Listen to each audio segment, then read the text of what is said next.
Well, last month we took you to Cachuma Lake, the source of much of the South Coast water supply, and told you about the organization that keeps the water flowing, the Cachuma Operations and Management Board.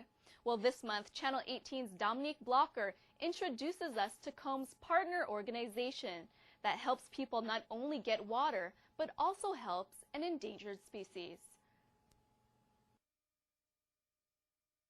Santa Barbara, nestled between the vast Pacific Ocean and 3 watersheds, would seemingly be a place with no concerns about its water supply. Yet water is one of the scarcest natural resources on the South Coast.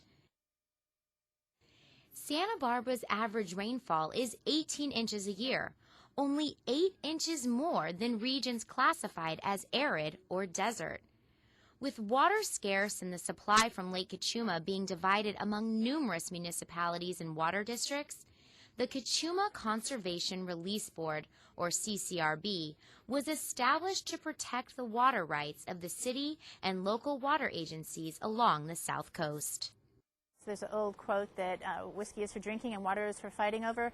In California, water rights are really important, and even once they're established, it's important to keep an eye on them to make sure that you're maintaining your water rights and your water supply is going to be available for your customers when it's needed. So CCRB was developed for that function. CCRB was created in the late 80s for the purpose of protecting the South Coast Water Agency's Cachuma water rights. And so it's a water rights agency. Formed in 1973, the CCRB is a joint powers agency whose members include the Carpinteria Valley Water District, the City of Santa Barbara, the Goleta Water District, and the Montecito Water District. The CCRB was created to represent its members in protecting their Cachuma Project water rights and other related interests. Already a balancing act to protect water rights for multiple member agencies' agricultural and consumption needs, in the 1990s, another important goal was added to CCRB's tasks. When the project was first built, it was purely for people and agriculture, and still is. There's substantial water that goes for people, for agriculture, businesses, homes. But in 1997, Southern California steelhead trout were listed by the National Marine Fisheries Service as an endangered species. The CCRB and the San Ynez River Water Conservation District ID number 1 are responsible for carrying out the Fish Management Plan program in the lower San Ynez River. And we have many projects that we are working on, 2 of which were just completed this past year to help fish passage. Also, the Bureau does release water from Bradbury Dam, Lake Cachuma, to protect a section of the fishery immediately downstream from Bradbury Dam year-round. We have a complicated, extensive water supply line which goes through the dam into Hilton Creek, which is a small tributary downstream of the dam, and that has become a sort of natural fishery conservation habitat because there's water there all year round, and there are a lot of fish in there now. So it really goes toward restoring the steelhead on the San Ynez River. To curb the cost impacts of the steelhead restoration and enhancement projects, CCRB has successfully developed partnerships with and obtained funding from national, state, and regional sources. They've been very effective at securing grants to allow us to develop fish habitat programs, and the reason that's important for water is that we have an obligation as water purveyors to make sure that environmental needs are met as well as water demand needs for residents. And so by providing good habitat and then meeting water supply, we're able to make sure that particularly the endangered southern steelhead is protected and has a habitat in the San Ynez River. These restoration projects have helped to greatly expand the habitat of one of the region's iconic creatures. One recent example of a successful project took place at Kyoto Creek, a tributary of the San Ynez River. This stream is an important stream for the San Ynez because it holds water, as you can see, even in the summertime.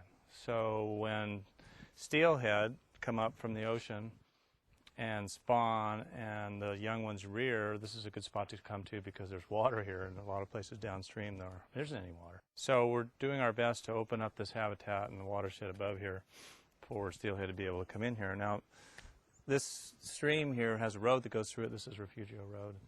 And there are 9 low-flow crossings in here. And each one of them is a passage impediment for steelhead going through. So we're embarking on an ambitious project to remove all of them or modify them such that they'll be fish friendly and fish will be able to, juveniles and adults, to be able to pass through this area without any trouble.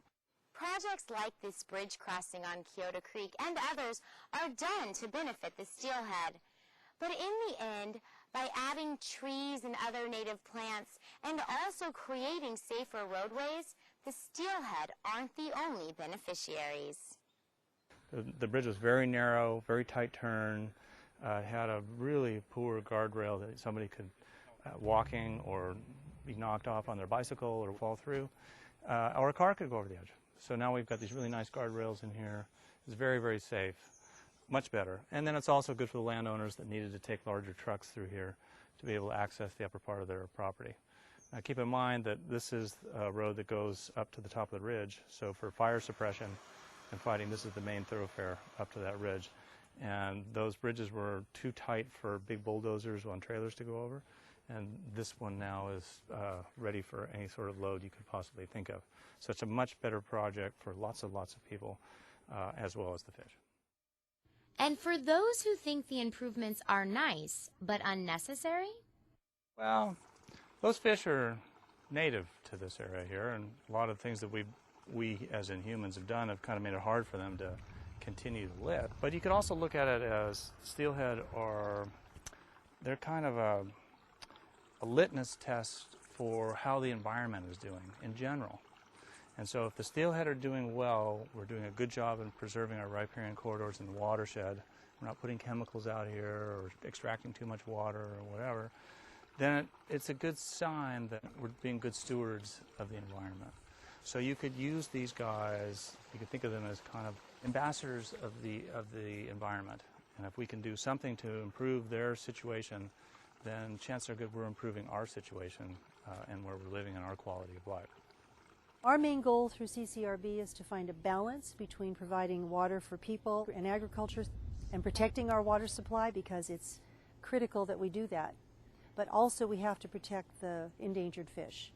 And so we're finding a balance. We work with federal and state agencies and with all of our member units. It's a completely cooperative program. That cooperation enables the rights and needs of people and the environment to be met and maintained, hopefully for years to come. For more information on the Cachuma Conservation Release Board, visit their website at ccrb-board.org.